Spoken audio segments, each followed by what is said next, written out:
Hello and a very warm welcome to the Insider Essay, your guide to living better. Join us today as we explore the theme of living on the edge, celebrating thrill-seeking individuals who inspire us to get the most out of life. Revisit conservationist photographer Jean Tresfon, who shows us how he uses a gyroplane to capture his award-winning images. Join rapper KO for an exciting day of motorsport and hear about the iconic Randfontein Oval Raceway. Learn about snake safety with a team who have dedicated themselves to educating us all about creatures so many are afraid of. Spend an action-packed day with actress and combat training enthusiast Nicole Bessick as she tells us about her passion for women empowerment. Visit House of the Big Arch, an award-winning architectural marvel in the Waterberg. And see how modern-day adventurer Riaan Manser spends his downtime at home with his family. Recently on the Insider Essay, we followed award-winning marine conservationist Jean Tresfon on a diving journey into the ocean. This time around, we join him in the sky and learn about how this thrill-seeker is able to document wildlife while controlling a unique aircraft. I've been diving for 30-odd years, and diving led me into my photography in terms of everybody wanted to know what I was seeing underwater, and the only way to explain that was to take a camera down and show people. And diving and flying have a lot of parallels. They both offer a unique perspective on a world that people think they already know. One is being down looking up, and the other is being up looking down. Both require a primary activity, which is the flying or the diving, and the photography comes second. Obviously, you have to aviate and keep the plane in the sky before you can think about taking photos, and the same with diving. In order to take photos from the sky, he learned how to fly a gyrocopter. Getting into flying is an interesting journey. Obviously, you need to do a pilot's license, and there are various categories of licenses. A gyrocopter license is a license in its own right. It's equivalent to what's called a national pilot's license. Doing the training and the exams, it took me about 4 months to get the license, doing it 2 to 3 times a week. And I really enjoyed the process. And of course, the real learning starts once you've got your license, which took a little while to get the flying to a place where I was comfortable. Then, of course, only did I start taking a camera, and that's when the whole world opened for me with the aerial photography side. Veteran Len Klopper is a chief flight instructor who was awarded the prestigious Don Tilley Safety Award by the Aero Club of South Africa in 2013. The main difference between a helicopter and a gyroplane is that a helicopter drives itself into the air by forcing the air down. The rotor is driven by the engine, which creates pitch, which forces the air down, and that in turn forces the helicopter into the air. Our rotors, that little ring there is only used to pre-rotate it up to about 200 RPM. Then we disengage the pre-rotator. As we accelerate forward, the airflow under that rotor drives the rotor. So the rotor is not driven by the engine or the gearbox at all. It's freewheeling. And we create wind with the propeller at the back by pushing us forward. So as long as we have forward thrust, we can climb. If we lose the engine for whatever reason, we can glide very nicely because we still have airflow coming through the rotor, and that airflow continues as we descend to find a place to land. As far as the controls are concerned, it's a normal 3-axis aeroplane. So the stick is used to control the airspeed. If you push the stick forward, you go faster. You pull the stick back, you go slower. If you want to climb, you have a throttle and brake assembly here. If you want to go up, you open the throttle. And if you want to go down, you close the throttle. You have rudder pedals, which controls the yaw with this little wheelometer. If that is perfectly in the middle, then it's perfectly trimmed out. If it's off to the side, either side, it needs the opposite rudder to pull it straight. So it's a normal 3-axis aeroplane as far as the controls are concerned. Gyrocopters are like no other aircraft, especially the open ones. The best way to describe it, it's like a 3-dimensional motorbike. You've got a tiny windscreen in front of you, and you're completely open to the elements. It's a completely raw, elemental experience. From a photography perspective, it's magnificent because there's no wings in the way and wires and stays. There's no windows to shoot through. It gives you an unparalleled observation platform, and to my mind, there are few aircraft better suited to aerial photography. Gyrocopters are probably the safest light aircraft in the sky, and the perceived risk from the general public is a lot higher than the actual risk. It's aviation's best kept secret. it can be fairly challenging to handle both the camera and the plane at the same time. Obviously the flying comes first, so if it's unsafe you don't take the picture, and I've missed out on quite a few potential pictures because I had to concentrate on keeping the plane in the sky.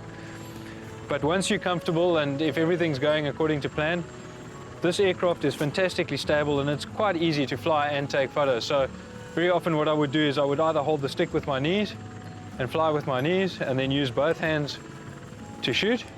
And if the air is a little bit turbulent or a little bit bumpy, normally you have one hand on the throttle, one hand on the cyclic. I would then switch hands, lock off the throttle, fly with my left hand, hold the camera with my right, and then shoot right-handed.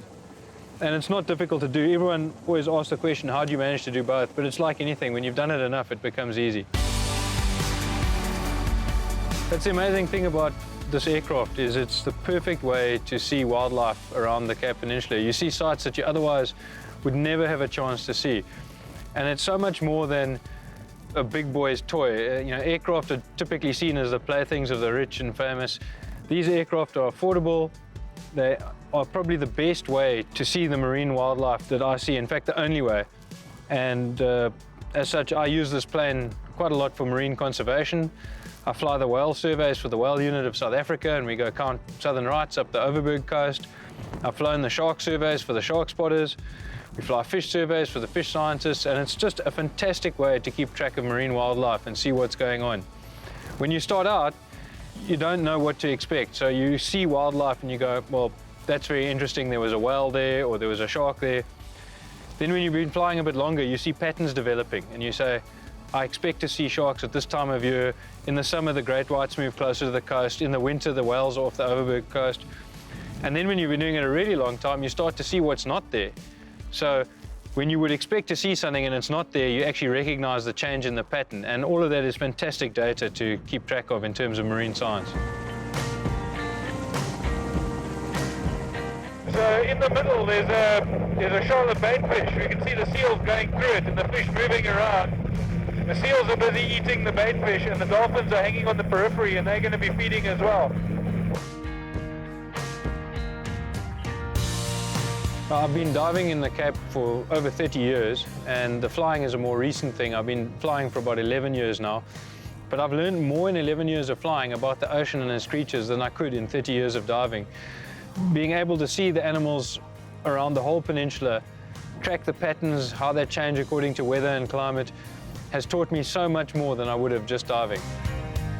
Living life on the edge allows Jean Tresfon to make a tremendous contribution to conservation efforts in South Africa.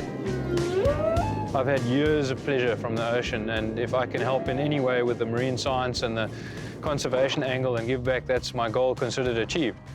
And perhaps one day there'll be a book out of all of this. A book we would certainly love to read.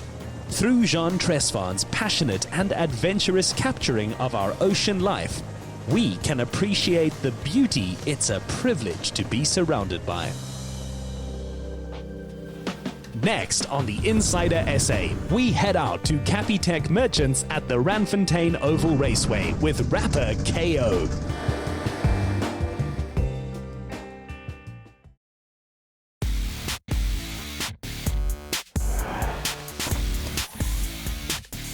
Our mission to uncover those living on the edge leads us to a farm in Randfontein, home to the Randfontein Oval Raceway. It's played a significant role in helping realize the dreams of many petrol heads and keen racing drivers by providing a local track. It was established by Dion Coetzee and his brother V8's Sprints legend Anton Coetzee. It was in 1996 when my brother, who died a couple of years ago, he asked the previous owner whether there's not a place on the farm where they can start all their V8 Sprints just to do some practicing and stuff before they go out for racing. And then they start grading a track. It was a Saturday afternoon, the first time that they came out here. And then they started racing on the Sunday, and so that's where all the racing started. This is my personal car. I started 6 years ago with this car. We built it from scratch. It takes you around about 2 weeks to build a frame like this. They call it a Flexi. It's got a 350 chef V8 inside. The top speed we're doing in the region of between 140 and 150 kilometers an hour on this oval track. This baby does around about 300 horsepower, and it's a very nice car to drive. Dion's daughter, Marlies Coetzee, now helps steer the business while also competing with the guys behind the wheel. I grew up at the track actually, playing in the sands while my dad and them raced. And since 2018, I've actually started taking a lead role alongside them to run the track as a promoter. I've also started racing 2018 only. I never had the opportunity, so now I'm also a race girl. We have various status events at Randfontein Oval Raceway, which is the main thing that we do. We've got various club level events, we've got regionals, sometimes we also host nationals. We do various flea markets, we do car shows, anything really that people do approach us with, we try and help and host it for them. The pandemic definitely affected all of us. It hit us quite hard in the beginning. We still do accept spectators, but obviously there's limitations according to the levels that we are on. What we've done is we've given our spectators the opportunity to look via live streaming from home. My mom had a Capitec account and she's very happy with their service. They are so friendly, they follow up regularly. It's just the personal relationships that they build with us. They also make our lives so much easier with the clever technology that they use. We use a scan to pay, and they've got a virtual card that you can download via the app. Another happy Capitec client is petrolhead KO, a South African rapper, co-owner and founder of Cash Time Life, and the creator of Skanda Music. What's up, what's going on? KO, Mr. Cash Time, hip-hop artist / entrepreneur, fashion designer. My latest offering is a single called K-Hover. It's basically just me cementing my legacy and as far as where I stand within the culture, not only in this country, but throughout the continent, and my impact and my journey and some of the things that I still want to accomplish in the musical landscape and also just as an entrepreneur. Always been somewhat of a fashionista myself, so we have a clothing label. It's also called Skanda World. So as you can see, this is something that's really cozy. It has almost like a fleece feel to it. Obviously a black garment, but we just wanted to add some highlights just to make the garment pop a little bit. Cars and the world of rap definitely go hand in hand. Fashion, girls, money, lifestyle. It's synonymous with hip-hop culture. Hey guys, how you guys doing? Hi, how are you? Awesome, awesome. My name is KO. Hi, KO. Yeah. Pleased to meet you, Marlies. Pleased to meet you too. Cool. What car is this now? This is a Car. 1400. Okay. What are the specs on this vehicle? So it goes about 130 kilometers per hour around the track, and it does about 132 horsepower. Amazing. And how long have you guys been using this one? Like for This one has races? been in the family for quite a long time. I'm the lucky winner to have it now at the moment. If I have to guess, probably 10, 15 years. Ooh. Yeah. Okay. Probably won some good races too. Enough with all the talking. Let the car do the speaking. I want to hear how this engine sounds. Let's Please. do it. Let's do it.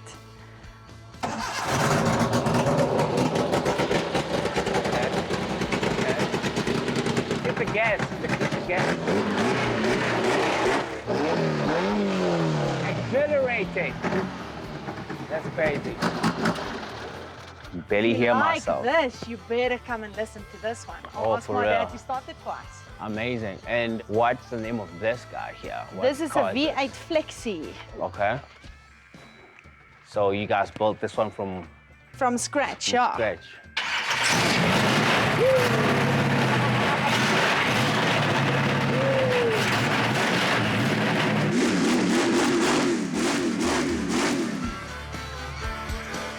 Growing up, I always wanted a sports car, you know, high performance vehicle.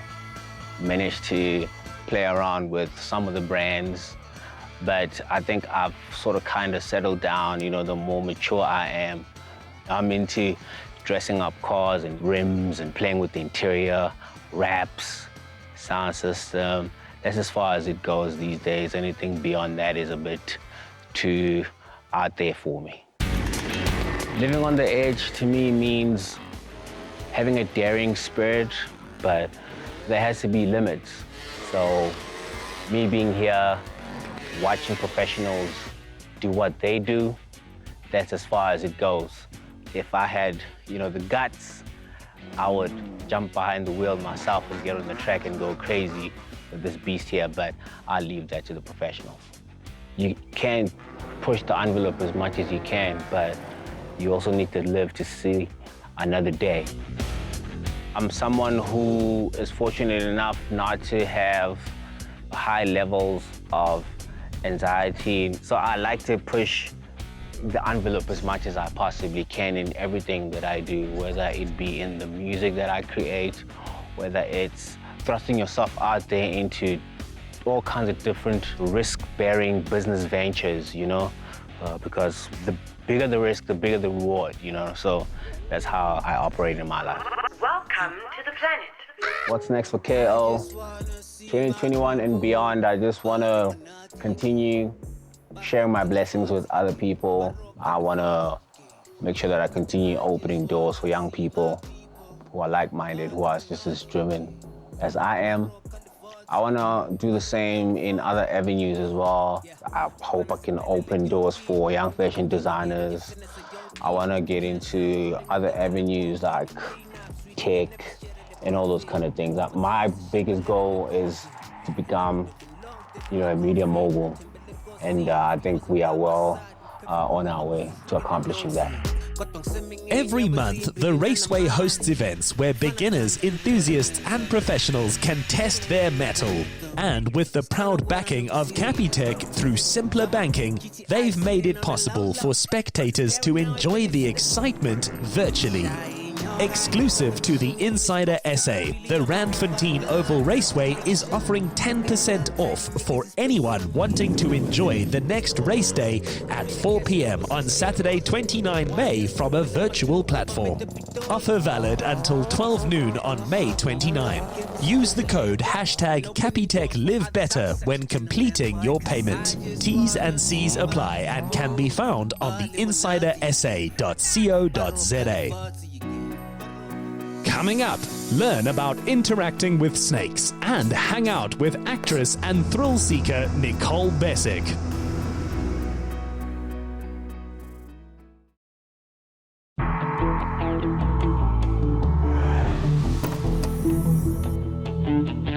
Snakes are terrifying for many of us, so the team at Snakebite Assist have dedicated themselves to educating people on how to avoid being bitten by venomous snakes and how to keep certain snakes safely as pets. Hi guys, welcome to my home. I'm Arno. I'm Heidi. And this is a base for a company called Snakebite Assist. We help people with snake bites, and we also try to help people so that they don't get bitten by snakes. We've got some other pets as well, so come inside.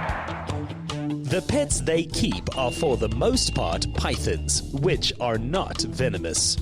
Right, I started with snakes when I was about 12 years old, and as I grew older, I started getting calls from hospitals when somebody got bitten by a snake, and then I got more interested in actually the treatment of snake bite, and this just culminated in eventually ending up in what I do, which is to train people so that we don't have problems when people get bitten and that we can try and minimize the number of deaths. I grew up in Windhoek, bumped into this guy. He's pretty much taken my passion for reptiles to the next level, where we're helping people, we're breeding snakes, and we're keeping people informed about what to do and what not to do with snakes and snake bites. Okay, something which is my passion is reticulated pythons. They're the largest pythons in the world. They're from Southeast Asia. This is an albino, which is an amelanistic form. Just like white lions and all the other stuff, they've got red eyes. And this guy gets used a lot for movies, and he's been used in adverts. And he's also very nice to be able to take to schools because he's a large snake, but he's not an aggressive snake. So he's a very nice snake to work with. And You can put him right close to children and you know that you're safe with him because he was raised from a baby specifically for this purpose so that he could become an ambassador for all the other snakes out there. And once a child has held a snake like this, they get very excited about the fact that there are snakes and snakes should be looked after. My first one is my little baby that we've managed to hatch here at our facility. It's a little ball python. These are legal to keep, but check in your province whether you need a keeping permit. The Cape does need a keeping permit. So this is a little baby ball python. And when it's bigger, it is going to become that size animal. Right, so it's going to grow to about this size, which is a nice manageable size. They grow a little bit bigger than this. They originate from West Africa, so they're legal to keep in South Africa. They do make very good pets for people because they don't grow too big, they're not aggressive, they're not noisy. And there's a lot of advantages to keeping reptiles instead of some of the other pets. Yeah, this is a Sinaloan milk snake. It's also very common in the pet trade. And as you can see, even with the banding, it looks like it should be dangerous, but in actual fact, it's completely harmless. These snakes grow to a little bit bigger than this. They are constrictors, but they will quite happily take dead rats and mice. In the wild, they also make a big part of their diet consists of other snakes. So they are immune to other snake bites, but they themselves are completely harmless. But when you encounter a snake that is venomous, there's a very real danger. So they teach people how to identify them and how to react. Right, so what you do if you see a snake is first thing, freeze. Just stand still, evaluate what's happening. Is that snake coming towards you? Is the snake moving away from you? Is the snake standing still? Watch where it's going, take a photograph, get somebody else who's professional to come in and remove it. Most of the time they'll work with it the way we are.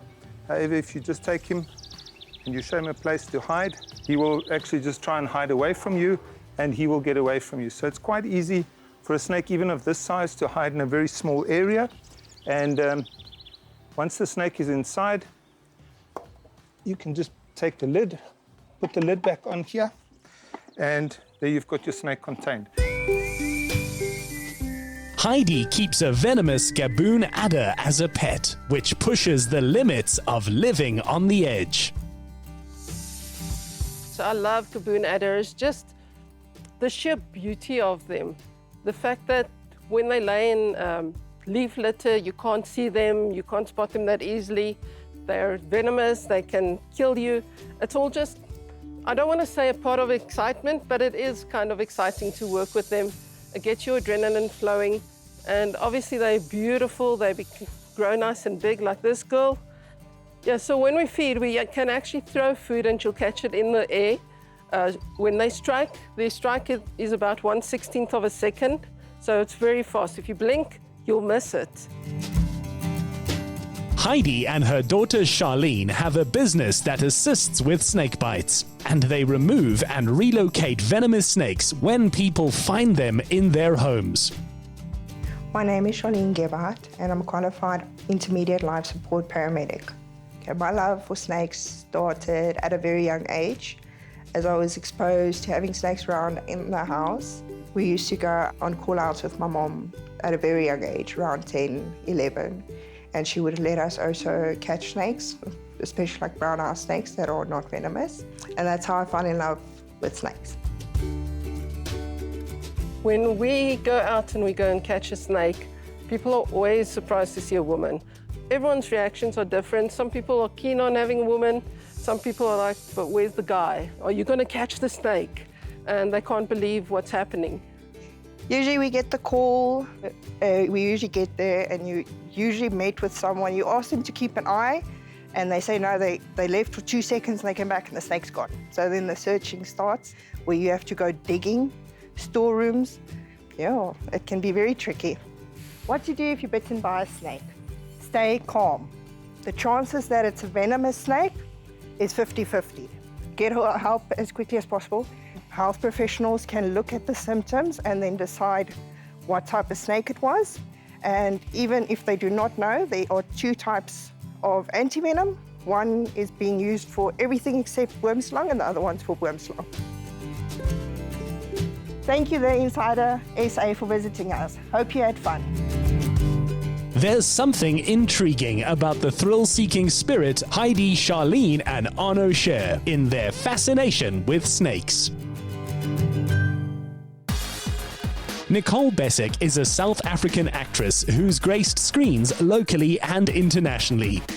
In addition to acting, her passions include combat training and championing women's empowerment by teaching women self-defense.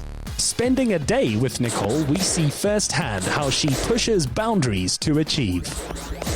I think staying in shape and keeping fit are important for a number of reasons, not only for your emotional, mental, physical well-being, but let's talk about the land of self-defense for a second. Your attacker is going to be stronger. Your attacker is going to be fueled. Your attacker is going to have that kind of stamina. So you best be able to keep up. So that's why I find myself in the gym once, twice a day sometimes, just to make sure that I'm staying fit, keeping healthy, but also when that fight happens, I'll know how to end it. Nicole is trained by Craig Tuntus, and they share a vision of showing women and the youth how to protect themselves in conflict situations. We really just love Nicole's energy. We love what she was doing around the anti-GBV movement.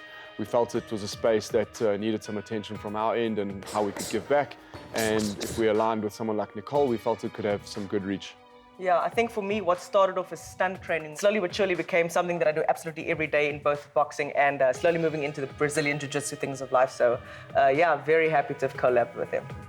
It's important for women to learn self-defense because the harsh reality is that these things are happening around us. To your mom, to your sister, to your daughter, to your auntie, to your cousin. These things are happening. The statistic is 1 out of 4. And I think a meeting of the minds between myself and Apex, we're trying to do some good with a small pocket of influence that we have. And the programs that are formalized are all, you'll find yourselves in those positions, right? Yeah, absolutely, Nicole. We focus on if a woman gets pinned down by a stronger, more violent attacker, how does she learn how to defend herself? How does she off get her up? back? And how does she get up? Yeah, how does she work from a weak position? We focus on that, and we've seen a lot of success in that space. Yes! Okay, so we're going to demonstrate something called a triangle. What I love about teaching this particular submission is that this is the situation that women would find themselves in the real world, with the attacker in between your legs. The strange thing is that in a real life scenario, Craig would be in a position of power, but if the art of jiu-jitsu is applied, the person on the bottom is in the position of power. Craig does not want to be here at all. This is the worst position to find himself in. When in this position, it's important to gain control of both hands. Send one down and the leg over. Meet it with the other hand and he's in the triangle. And he's choked out. Just as Nicole is passionate about teaching women to overcome their fears by being prepared, today she's facing her own fear of flying. Today we are at the Rand Airport out in Johannesburg, and contrary to popular belief, I'm not bulletproof. I do have a couple of fears. Flying is one of them, and I figured what better way to conquer that than get in a plane and learn how to fly. Don't know where I'm taking her yet. I haven't decided. My co-pilot might not be too happy about this, but Santon Soweto, who knows? Let's go. Nicole has linked her business acumen with her passion for giving back by partnering with a team dedicated to providing experiences like learning to fly as special gifts. Claire Steer is their CEO, and her aim is making people happy through the adventures they offer. I met Nicole at one of our supercar driving experiences, and she really inspired me with her energy and enthusiasm and zest for life. And I absolutely had to sign her up as a brand ambassador for our company. To me, Nicole epitomizes what it is that we're trying to give to the people of South Africa when we send them on an experience. So today we are sending Nicole on one of our most popular experiences. It's a hands-on introductory flight. This is where she gets to experience the thrill of being a pilot and flying a small plane above the skies of Joburg.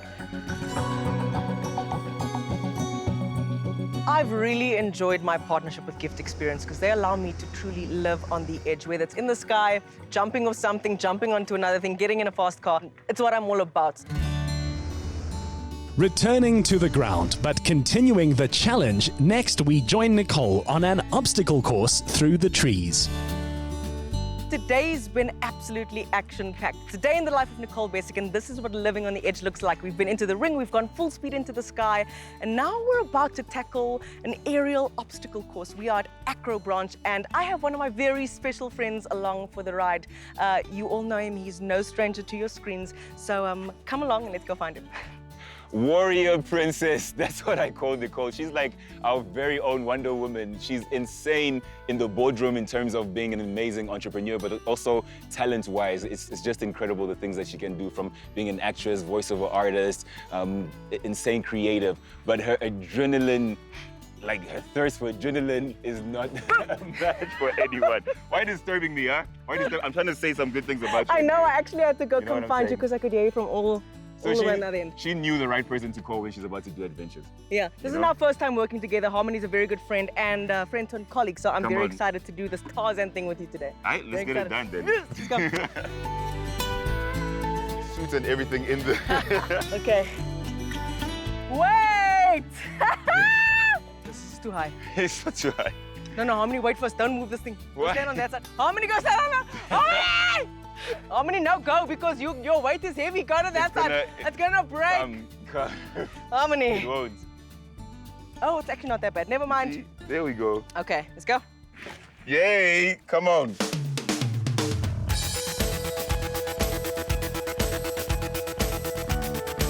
Harmony! You'll be fine, literally. What's going through my mind now is that my friends are absolutely crazy. Look at this. I'm too scared to get off this. I told you guys I have a fear of heights. It's gonna be fine. We're conquering them. Okay, let's do it. Yeah, you said. No, guys, it's just me and these ropes versus nature. No, I'm here. And I'm not. Like you shouldn't. How are you? Look, this thing is strong. This thing is strong. Like you won't. Look, you won't.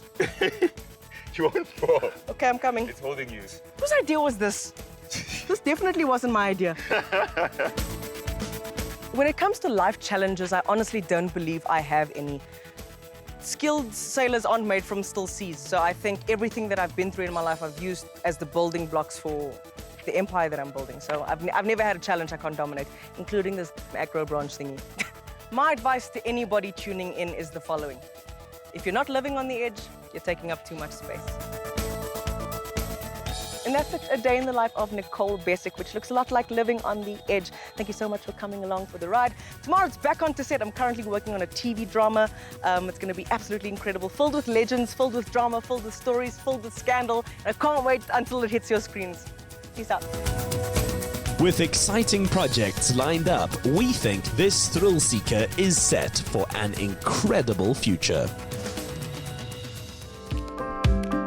Coming up, we head out to explore an award-winning home on the edge of the Waterberg Mountains.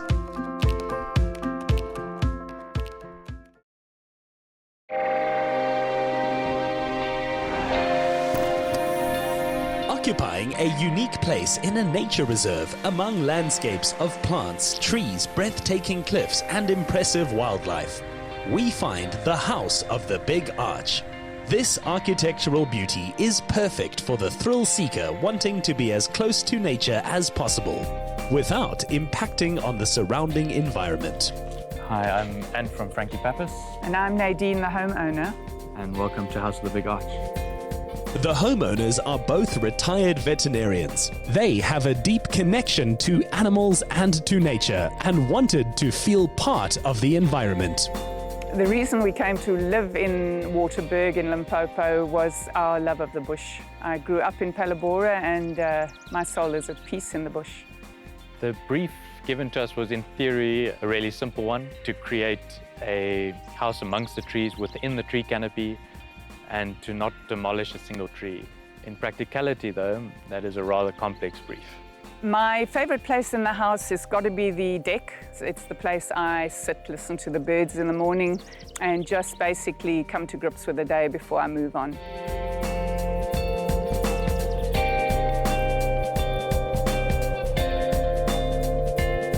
This project comprises a few small buildings. So we designed these 3.3 meter wide buildings as a way of hiding them as best we could within the bush of the Waterberg. And any bulges or protrusions to this very long, skinny building are dictated by the layout of the trees and the geography of this particular site. Additionally, we planted pretty much all of the roofs with natural vegetation, and this was a way of further hiding the house within the landscape. Because the trees required us to build a very narrow entrance, we exaggerated the height of the entrance to really symbolize that we were entering a very special home. This entrance takes one up to the kitchen, and that kitchen sits inside the skinny portion of the building. That skinny portion of the building holds the lounge, holds the dining room, and the outside deck.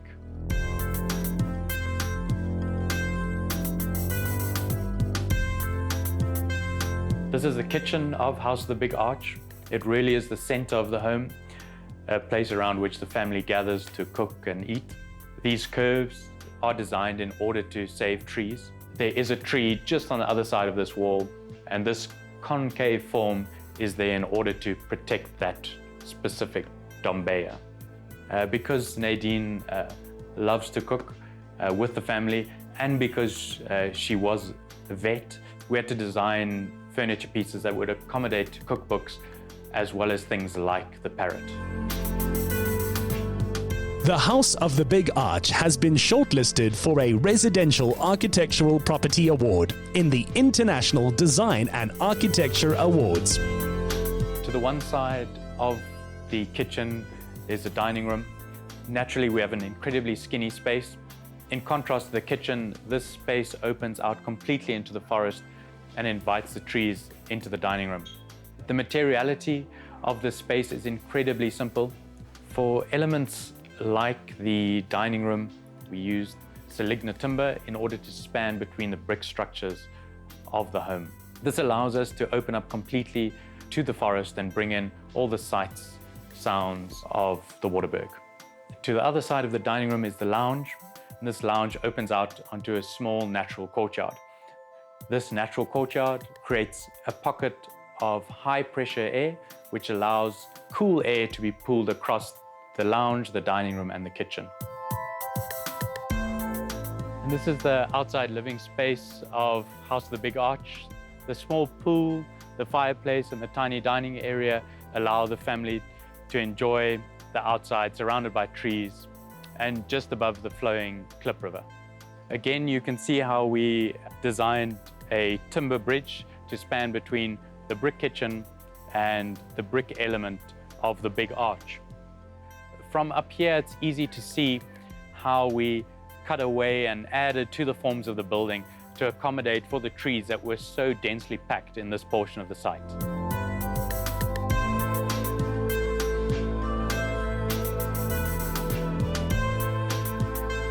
In order to reduce the building footprint, we placed a tiny library and a small study directly below the kitchen.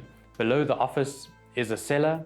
An interesting story about the cellar is that it was not initially in the plans, but because we had to dig so deep in order to find a solid footing for this building, we found space enough for a cellar, and so therefore designed a cellar into the overall scheme.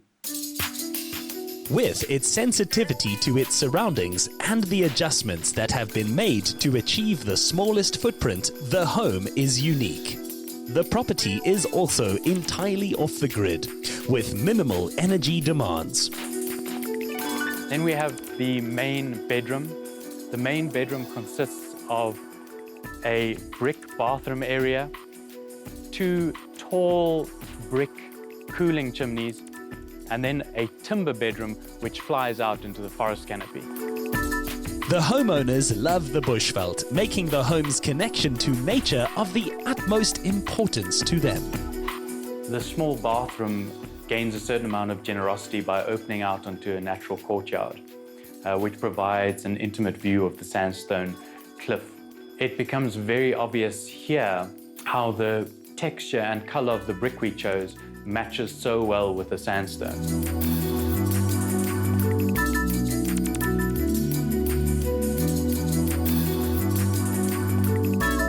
The bathroom and bedroom are separated by a small wardrobe. The bedroom is where we really brought Nadine's dream of a house amongst the trees to reality. Peter and Nadine are able to sit here in the quiet and in the serenity and really enjoy the peace and quiet of the bush. Two of the bedrooms are very similar in construction. They resemble the master bedroom, whilst Omar's bedroom is a smaller, compact brick structure which nestles around a very special rock on the site.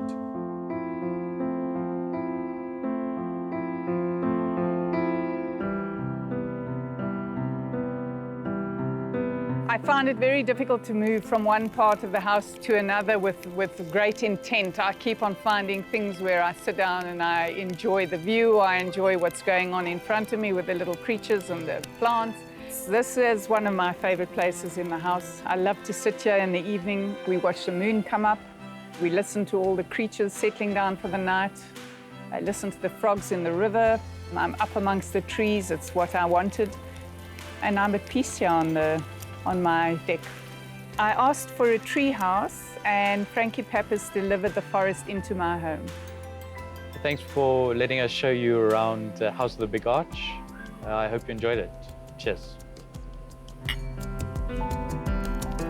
The House of the Big Arch is a spectacular example of how to create beauty while protecting the environment, building something incredible which merges with its surroundings.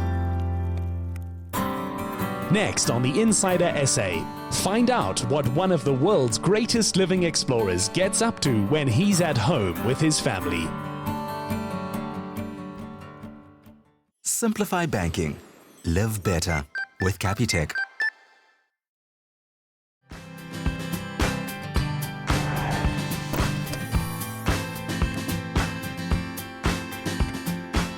Riaan Manser is one of the great explorers of our day. In a world where it's often thought that everything has been done, he continues to find new and exciting ways of traversing our planet. This thrill-seeking pioneer is also a loving husband and father whose life at home is worlds apart from his hectic career. My name is Riaan Manser, and my adventure career began 20 years ago. The decision to climb on a bicycle and attempt to circumnavigate the continent of Africa. The most dangerous, the most difficult countries on the continent, but I made it back safely 2 years, 2 months, and 15 days later. Riaan's impressive list of world firsts includes circumnavigating the entire African continent by bicycle, circumnavigation of magical Iceland with Dan Skinstad, kayaking around Madagascar and rowing from the Canary Islands to New York with his wife, Fusty. As a professional explorer, Manser has used his fame to support many charities around the world. You know, growing up as a lifeguard, I think I just gravitated towards the ocean, you know, as a kid growing up in a place like Richards Bay, you know, every day we spent in the ocean. I feel that, you know, when I've done journeys on a bicycle and then done journeys on a kayak, I find that I feel a lot more free and in touch with nature when I'm on the boat. I mean, you see fish, you see whales, you see sharks. You literally are within hand's reach of nature. He has learned the hard but only way to understand and respect the ocean and its challenges in order to survive. I've been in so many close calls and huge storms, not just paddling on my own, but also just rowing across oceans and actually seen the real might of the ocean. The one thing that I always told people when they asked me what was the feeling when you made it through a massive storm and nearly died, is that the thing is you almost give in to the power of the ocean and understand that it does not matter how hard you fight, the ocean never gets tired. He's collected very different mementos from his adventures, which he keeps safely tucked away at home. You guys made me get out some memorabilia that I haven't taken out for years. I mean, literally 12 years I haven't seen this stuff. So I see the most rudimentary of the lot was just a piece of sharpened metal into a foam handle with the little hook and the trace ready for fishing. Even while I was paddling, I still used roll-on, which was, I think it's roll-on. Yeah, so, sure. This is one that I actually, when I brought this back from Madagascar, I put it up in my house and I leave it at a place where I can just walk past and touch it. But this I found in a very, very, very desolate island. So this was from some Malagasy fisherman, some guy that had gone out, smacked out of his hand, or his boat sank, and then it was eventually washed up on this tiny little island on the northeast coast of Madagascar. For me, a very, very special thing. I mean, you can't buy this in a tourist memorabilia shop, you can't. This was my go-to bag. So the go-to bag was always the bag that would carry my passport, it would carry important documents, but it would also carry my maps. And I sometimes sit with people and I say to them, you have no understanding how limited my map coverage was. I didn't have GPS like people presume today.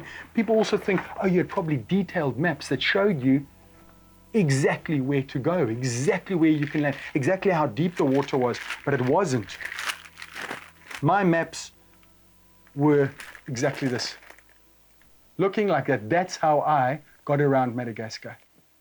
I genuinely believe that adventure just flows in every South African's blood. We're almost naturally gifted to want to go and push ourselves, find new spaces. I love the idea of being an explorer. As a South African, I think we're just by nature want to improve, want to beat others, want to be competitive. A need to be competitive and to push yourself to the edge is something he has in common with his wife Fasti, who supported him on many of his trips and who then actually joined him on 2 of their record-breaking and inspiring ocean crossings. We met in a pub in Cape Town called The Green Man, and he was there with his friends and I was there with my friends, and he actually asked me what is my friend's name, but he actually asked for his friends. So I just thought, why is he asking me if he could just ask himself? And then we just got chatting, and at the end of the night, he asked me for my phone number and he didn't write it down. And I thought, he's never going to call me back. And about 3 days later, I think he called me. They got married after the most strenuous adventure together that placed pressure on them both physically and emotionally. Once they had done this together, they knew they were meant for each other. I didn't actually ask her to go on the journey. I think we were busy sitting having a moment just on the sofa. I think it was like a combined effort. I think we had Fasti mentioning something about her wanting to do something extraordinary in her life, and I bought into that. I just didn't know what it was going to be. I think she didn't know either, and then she mentioned, why don't we go to New York City in a very creative way?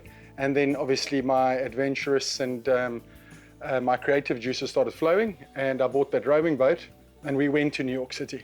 In 2014, we rode from Africa to New York City, and we were the first people to do it. No human being has been able to row from Africa to New York City or to North America. 2 little South Africans went and did it. Not too shabby. We left alone and unaided in a rowboat from Agadir in Morocco on the 30th of December 2013. And our trip was 6 months. And on the 20th of June, we rode into New York City Harbor.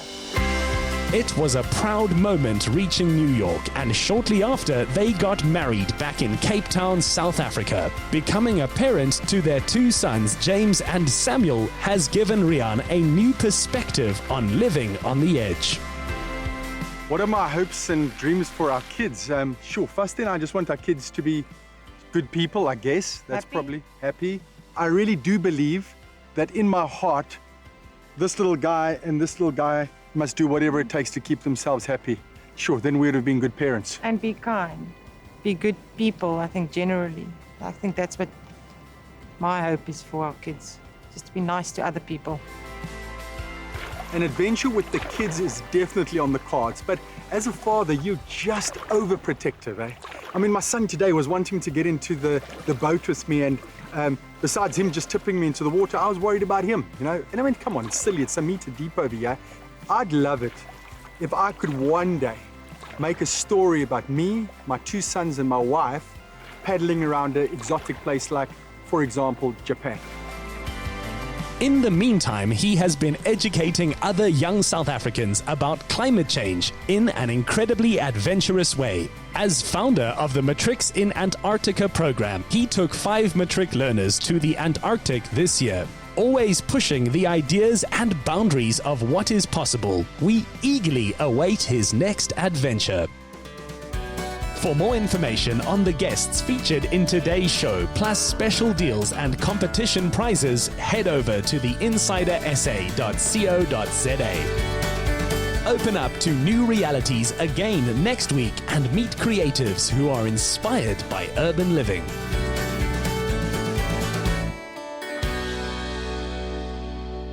Another feel-good production.